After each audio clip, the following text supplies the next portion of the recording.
So let's move on with some of the technological questions that I get and answers and things that are debated and posed at me. I can't tell you how many PMs that I do get and emails that I get regarding this.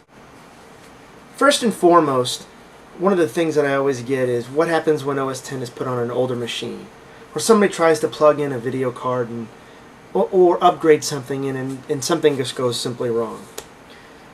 Well, I'm going to cite back. We're so dominated by Windows that we think in Windows terms. So let's step back and answer those questions. One,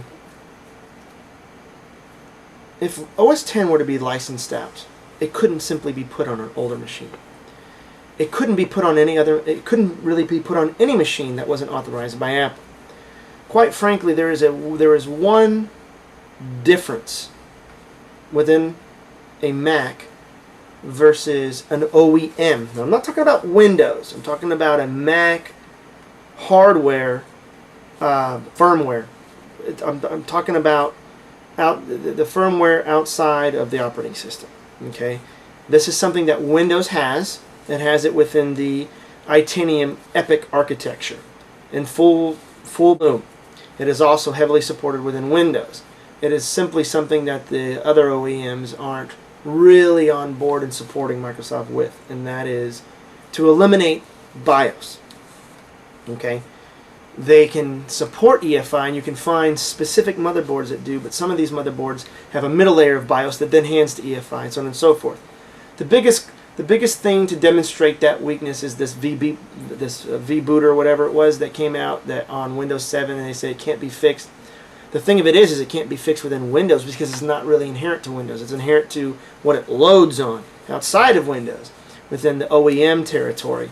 And that is those of OEMs that really refuse to upgrade to EFI and things like that. Not to say you can't hack EFI and do some sort of rootkit within EFI, because you certainly can. However, that is demonstrating a weakness within the OEMs. And Windows is frustrated about that and wants them to move to their unified EFI standard. So that, in essence, is what Apple would do to the OEMs. They would say, we're not running on that. You're going to comply and give us full EFI support from the ground up. Because they're also going to want to latch on their security binaries. It's not a trusted platform module that I'm talking about, but they're security binaries that latch in certain specifics of the hardware that need to be there. That means no old machine is going to be able to run OS X. You would have to have an OEM would have to comply with those standards, and then you would thus have OS X there. Or if you were to build your own Mac, the motherboard there would have to be a certified motherboard, and therefore OS X would run on it. So that is a critical piece. The security binaries in EFI is not don't think of it as a performance thing, although it has a performance advantage in many areas. It's not as open as many software engineers would like, and there's a big debate about EFI and those that still argue for BIOS because of the openness and things like that. But this is not what this video is about. The whole security deal is more, think of it of more of a proprietary thing. You can't consider it a performance deal.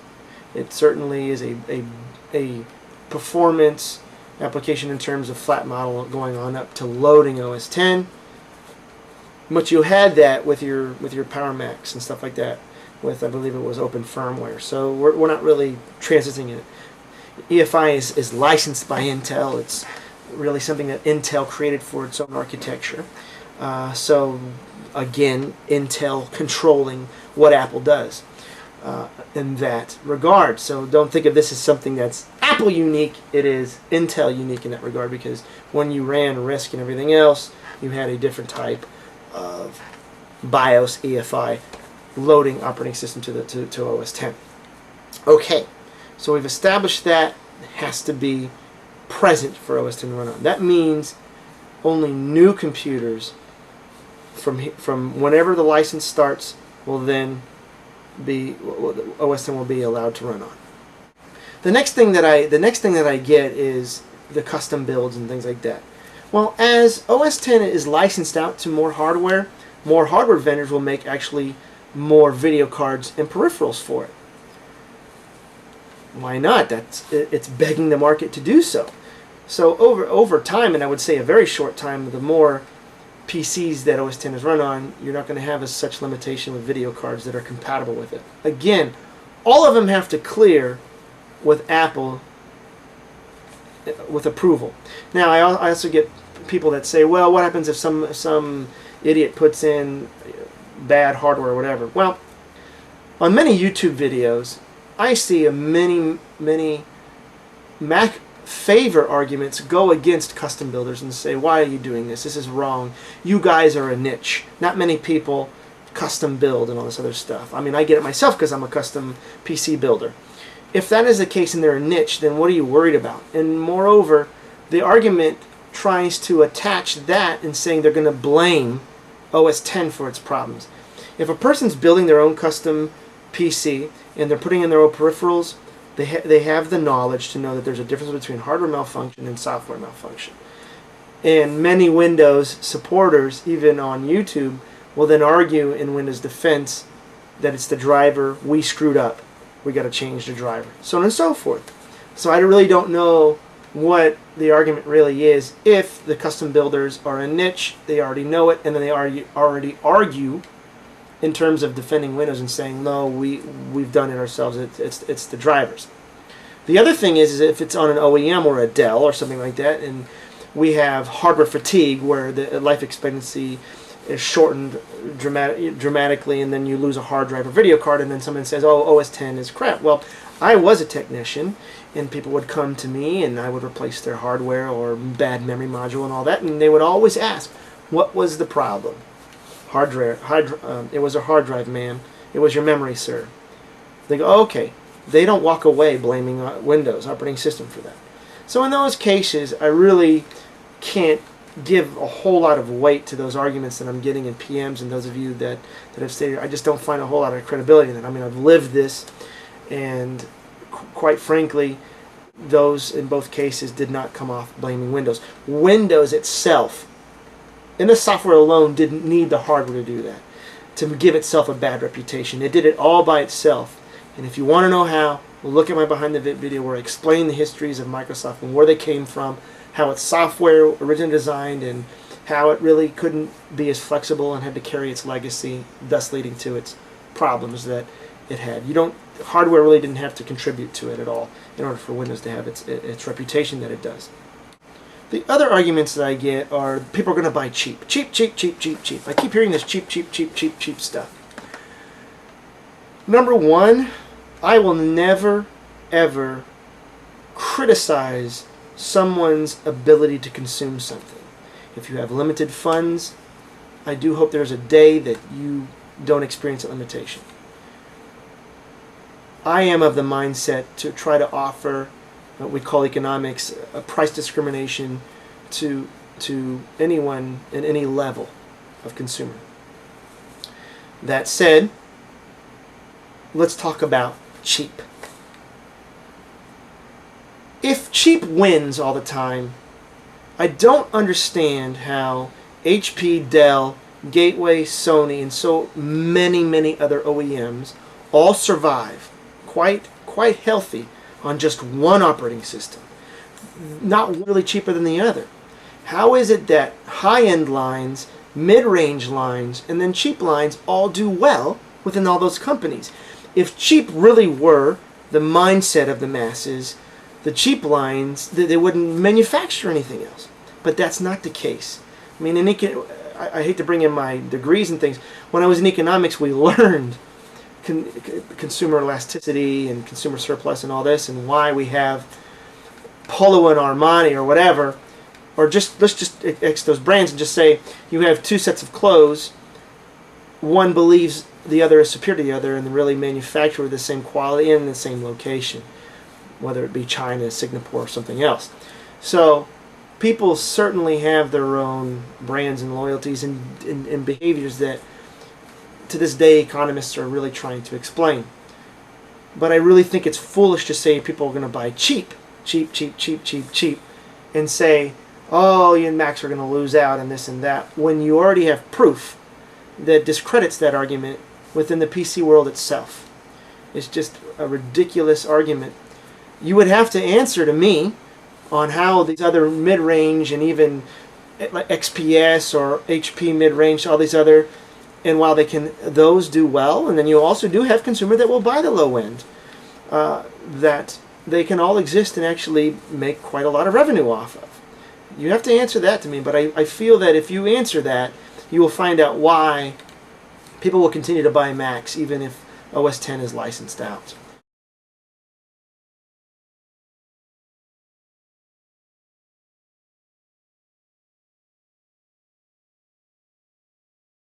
The main thing that I believe on where the cheap argument does come from is the clones.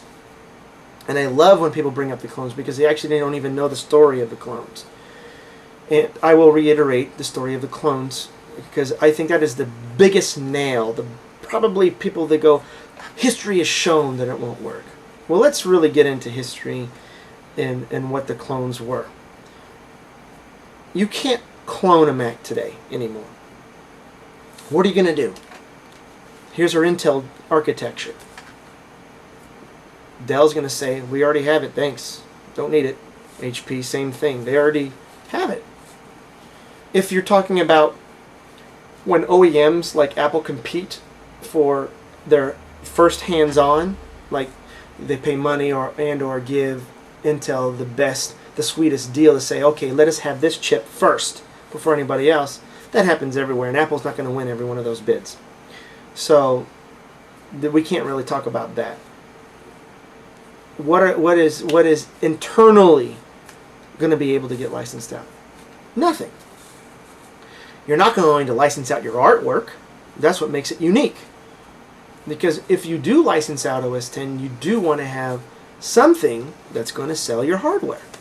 So back in the day, to license out a Mac, you had to license out the hardware and the software. You gave your designs of both. Now, people will always say, well, it just so coincidentally happened that the clones occurred when Apple was experiencing some major problems. And let's start within 1995.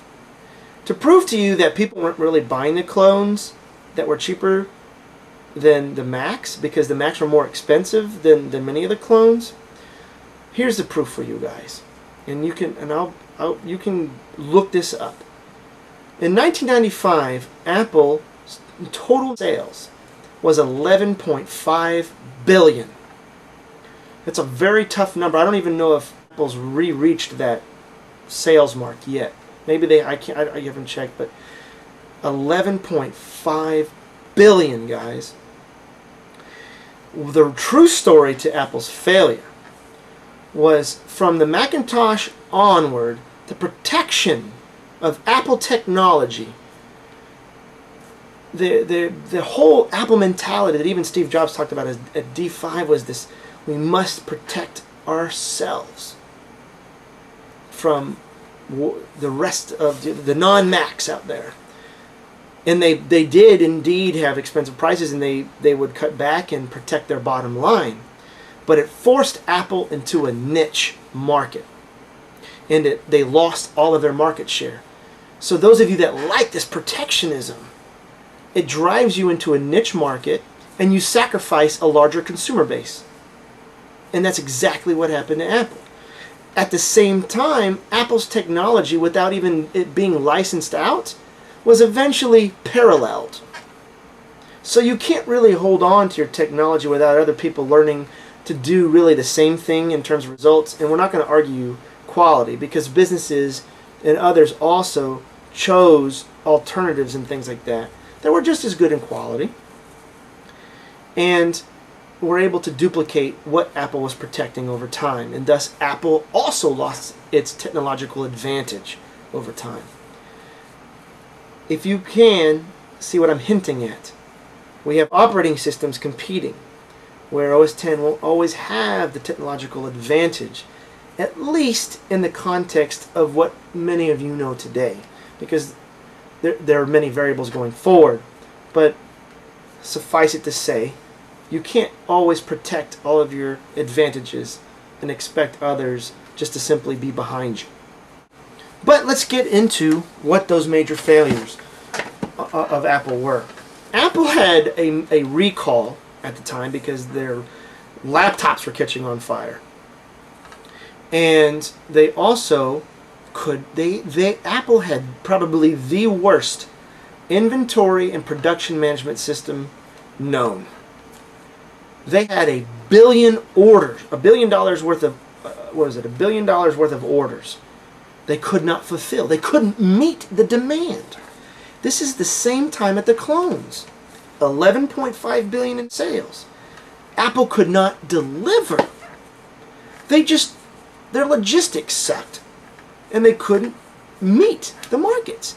On many lines, they overestimated market demand. On the other lines, either it was an overestimation or a massive underestimation. And that killed Apple. As soon as the stock market, the markets had found out that Apple couldn't deliver on $1 billion worth of orders, their stocks started to plummet. Why do you think others then went to the clones? They already were willing to spend more. They simply couldn't get it because Apple couldn't deliver. So they go to the alternatives. But Apple lost, not because of the clones, because they couldn't just manage their own computers. They couldn't get it out there. Like I said, they had a tremendous amount of product quality problems and product and management inventory. I'm going to give you an article of that time period just to show you that. I think it comes from Time magazine or something like that. Everything that I'm going to give you, I'm going to leave you with something that you can click in the description to get the information to see for yourselves.